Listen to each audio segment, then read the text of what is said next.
दोज़ख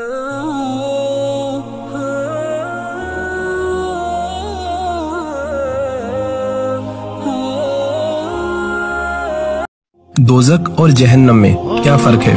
दोज़ख के 7 दर्जे हैं। पहली दोज़ख का नाम है हाविया, जिसमें मुनाफिक जाएंगे। मुनाफिक वो होते हैं जो कहते हैं हम मुसलमान हैं, लेकिन उनके दिल में कुफ्र होता है। दूसरी दोज़ख का नाम है जहीम, जिसमें मुशरिक लोग जाएंगे। मुशरिक वो होते हैं जो अल्लाह के साथ किसी और को भी शरीक करते हैं। तीसरी दोज़ख का नाम है सकर, जिसमें वो लोग जाएंगे जो तारों की और आग की पूजा करते हैं।